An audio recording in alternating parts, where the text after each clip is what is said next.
Salam Osmania, kembali lagi bersama saya Ricky Muhtar dari OS TV. Saya sering kali mengikuti kejuaraan di WKF yaitu Youth League.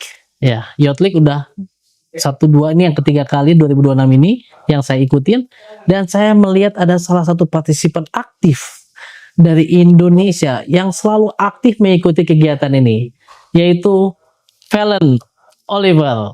Apa kabar Valen? Baik sih. Ya, luar biasa. Nah, Valen ini atlet kata individu putra Ya. dari Junior Jawa Barat.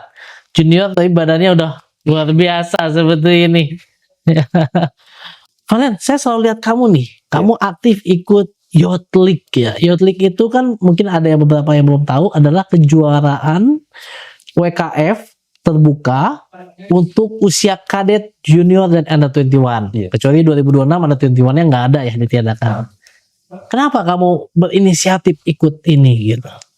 Awalnya saya cuma mau membranding diri ke sana. Saya dulu tuh sebelum ke Jurnas, saya nggak pernah dapat apa-apa, nggak juara di mana-mana. Makanya saya inisiatif berangkat ke sana untuk semoga saya bisa juara di sana.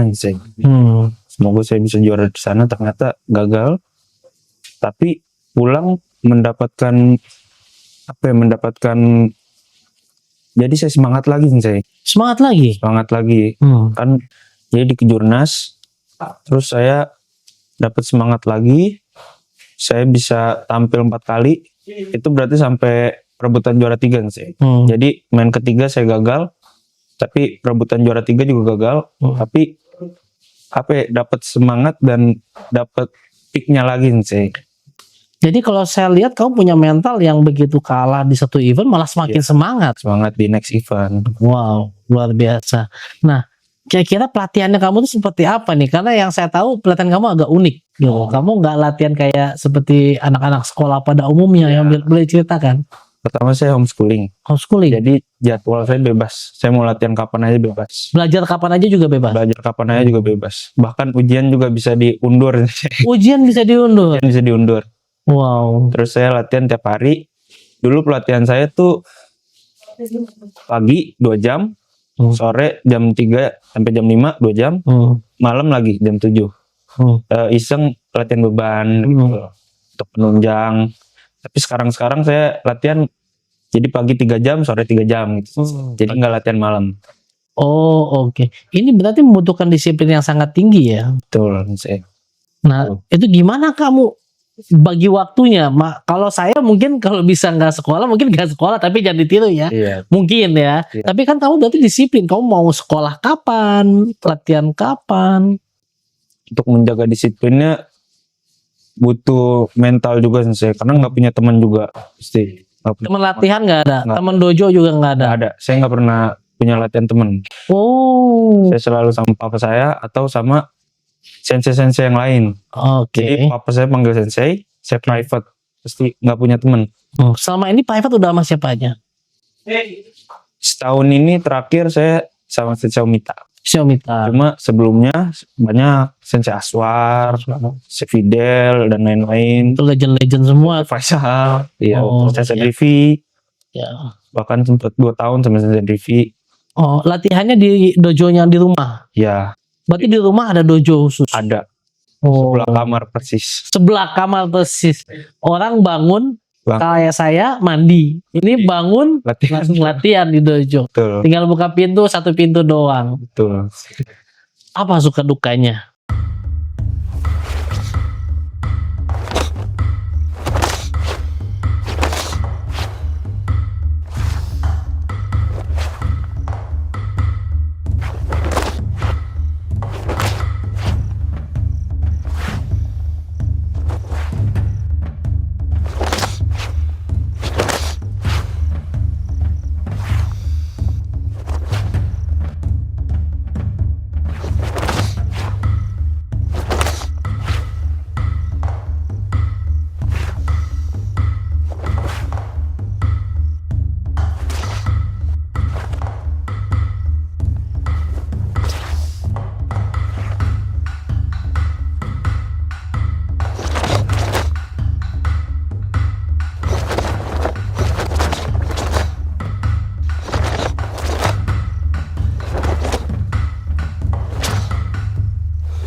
Apa suka dukanya?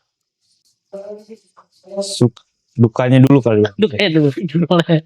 Dukanya nggak punya teman pasti. Nggak punya teman. Saya nggak pernah nongkrong. Oh. Jarang nongkrong. Paling kalau nongkrong pun sama keluarga.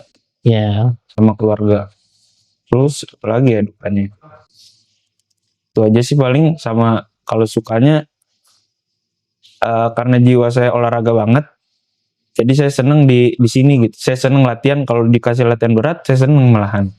Oh. Jadi ada jiwa puas gitu sih. Puas. Ya. Terus program kamu mulai latihan sejak usia berapa? Kelas 4 tuh berarti usia berapa ya? 10 tahun. 10 tahun latihan. Berarti di Gojukai ya? Gojukai dari awal. Oke. Ini kan perjalanannya panjang ya. Iya. Kapan kamu memutuskan buat menjadi, ini bisa saya katakan full time karateka ya, kalau saya katakan, karena sekolahnya pun mengikuti jadwal latihan. Betul. Kapan kamu memutuskan buat serius di karate ini? Kelas 4 awal tuh saya sebenarnya belum mau serius. Saya suka basket nih saya. Jadi saya masih mau main basket sebenarnya. Kelas 4 tuh. Cuma akhir-akhir kok saya juara. Kok saya juara, malah kaget. Saya ikut pertandingan kok saya juara. Pertama kali tanding langsung juara 3, tapi kumite saya. Oh, sama dong kayak Marcella tadi. Iya. Pertama kali tanding kumite juara. Kumite juara 3. Juara apa itu? Apa gitu di Bekasi Open gitu sih. Oh, Bekasi Open. Terus next nggak juara, next lagi juara lagi kata. Enggak masih kumite. Di sirkuit malahan. Masih prapemula di sirkuit juara 1 lagi. Semangat lagi. Tapi akhir-akhirnya komitenya ditinggalin karena waktu itu sempat di dis. Jadi satu pertandingan tuh kayak linglung aja. Satu pertandingan linglung, mental hancur. Akhirnya nggak mau komite lagi. Jadi pindah ke kata. Terus lama-lama kelas 6 tuh dibilang sama papa, mau nggak homeschooling. Pertama saya nggak mau, saya pasti nggak punya teman. Pertama nggak mau, pasti nggak punya teman. Terus papa nanya kemana-mana, terus dikasih sama sensei Aswar dan lain-lain, dibilang homeschooling aja, pasti latihannya bisa lebih lama lagi. Awalnya saya cuma latihan sehari tuh sekali saya. Next kamu bisa latihan mungkin 2 kali sehari, atau ada sensei private yang datang sana, bisa juga gitu sensei. Kelas 6 lah. Kelas 6 memutuskan serius 6 SD. Kemudian kapan kamu memutuskan dan kenapa kamu memutuskan untuk ikut WKF Youth League? Ini kan memang kejuaraan WKF yang terbuka ya. Cuman saya melihat sangat sedikit orang yang memahami ini dan memberangkatkan tim ke sini. Nah, kamu sendiri gimana ceritanya kamu bisa semangat seperti itu? Saya setiap event pasti semangat saya. Cuma kalau untuk ke Fujairah ini saya selalu semangat karena itu lagi branding diri saya. Saya suka branding diri. Kayak ke Thailand Open juga saya branding diri. Kalau keluar untuk membranding diri lah pokoknya. Semangat branding diri. I see. Dan kejuaraan apa yang di luar negeri yang membuat kamu berkesan? Punya pengalaman segala macam. Thailand Open pasti pertama. Kenapa? Nah, itu kejuaraan internasional pertama saya. Saya seneng. Terus kedua AKF. CKF itu yang di Brunei atau yang di Brunei? Yang di Brunei. Juara 2. Itu juga udah luar biasa. Juara 2 di CKF. Oke. Terus kira-kira planning kamu ke depan apa? Kan saya baca nih. Kamu nih lolos babak kualifikasi Porda Jawa Barat ya, Porprov ya, dari Karawang ya. Nah ini pertama kali kan Porda, karena dia masuk di kelas senior atau naik di next step. Itu gimana persiapan kamu rasanya? Ya harus siap melawan senior kita di Jawa Barat ya. Ya kuat mental. Menurut kamu siapa lawan-lawan? Pertama kali senior ya? Oh ya, di Fujairah pun bahkan masih kelas junior ya. Oke. Kemudian siapa menurut kamu lawan-lawan kamu yang banyak kompetitif? Oh, Bang Aje. Noval juga. Oval juga. Siapa lagi yang ngurus? Pokoknya 2 itu keras banget. Keras ya. Kamu tetap latihan kemana-mana sampai membantu. Ya, luar biasa. Bahkan kamu kalau kalah sedikit malah semangatnya lebih ya kan, ada istilah dulu kan, jatuh 7 kali, Iya. bangun 8 kali. Mungkin seperti itu. Planning kamu ke depan seperti apa? Terus ikut event Sensei. Yes, gitu. Untuk U21 ini kan juga ada kejurnas tahun ini ya. Yes. Tahun ini ada kejurnas. Saya mau planning ke kejurnas juga. Terus semoga saya bisa masuk ke AKF lah. I see.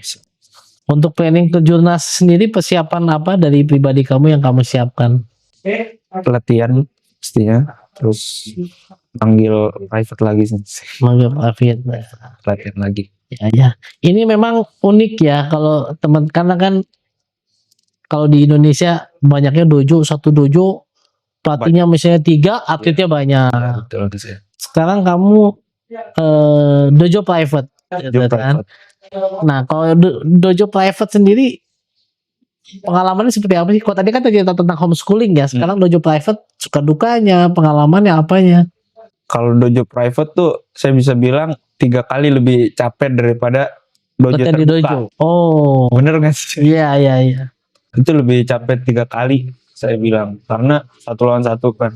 Iya. Satu, kadang pelatih juga 2, papa sama pelatihnya, Oh, matanya banyak ya. papa sama pelatih. Wah, 3 kali lebih capek sih. Jadi papa juga sebenarnya ikut melatih ya. Pelatih Nggak ninggalin doang gitu ya. ninggalin. Wah, luar biasa. Iya. Berarti kamu selama ini memang keluarga sangat support ya. Keluarga sangat support. Luar biasa. Saya jadi ingat ya, kalau di Forky Jepang ada dojonya itu di lantai 2-nya. Itu dojo, dia ada 2 dojo kecil, dojo gede. Dojo kecil lantai 2, dojo gede lantai gede. Kalau kata itu saya lupa dojo 2 atau lantai 2. Kayaknya lantai 2. Nah, khusus kata itu ada kamera mengitari. Oh iya. Jadi kayak kamu mau minta evaluasi, kamu cuma main kata sekali aja. Kalau misalnya pelatih kamu 1 kan matanya 2, Iya. dia ngeliat gini doang satu sisi. Ada bapak 2 dari sisi. Tapi kalau misalnya kamera ini ngeliatin, direkam di iPad nanti bisa di setel. Iya betul. Oh kamu ini, yang ini kakinya salah, yang ini tangannya salah, ini detik segini salah. Lebih wah gitu. Saya juga begitu sih saya. Gitu ya. Waduh. Saya ada kamera depan. Oh. Terus kamera GoPro di belakang. Oh, mantap. Jadi saya main begitu. Iya, karena Saya ada juga. dari segi waktu lebih efisien mengevaluasi. Kamu nggak efisien kalau saya, karena harus dipindahin dulu ke iya. gitu. Jadi Ini, setelahnya. ya. Memang kalau yang di Jepang itu udah langsung connect ke iPad, tinggal di rotate aja gitu, enak banget. Terus kamu sendiri saya dengar ada rencana juga pengen latihan di Jepang seperti apa? Betul. Impian semua karateka ke Jepang pasti. Pasti ya. Ya. Saya mau latihan sama siapa aja lah pokoknya yang ada di Jepang. Saya mau ke sana cari pengalaman. Jadi pengalaman. Kalau alirannya sendiri, kau biasa mainin kata aliran apa aja? Masih ada Gojukai juga, Suparumpei. Tapi kebanyakan Sito, kayak Tanyara, Cibana. Mix ya. Mix Sesuai kebutuhan pertandingan. Luar biasa. Oke, menarik sekali. Semoga pengalaman kamu ini bisa memberikan wawasan luas. Jadi memberikan jalan bagi pemirsa kalau mau jadi juara itu nggak mesti harus ngikutin pola dojo di sekolah, dojo terbuka, tapi bisa juga private ya, homeschooling. Semuanya masih bisa jalan untuk menyeraih prestasi. Dan semoga sukses di Youth League ketiga yang diikutin ya di Pujaira. Semoga bisa menginspirasi teman-teman juga. Kalau misalnya kesempatan kita tuh sebenarnya banyak gitu. Jadi jangan cuma nunggu kejuaraan open nasional, rasa internasional. Nah ini ada event internasional benernya. Betul. WKF punya open, siapa aja boleh daftar, dan semoga mereka pun atlet-atlet muda pun banyak yang tertarik dan berprestasi di sana. Oke, thank you Valen atas sharingnya. Semoga menginspirasi teman-teman semua. Dan bagi Anda jangan lupa like, komen, dan subscribe Stay safe and healthy. Os.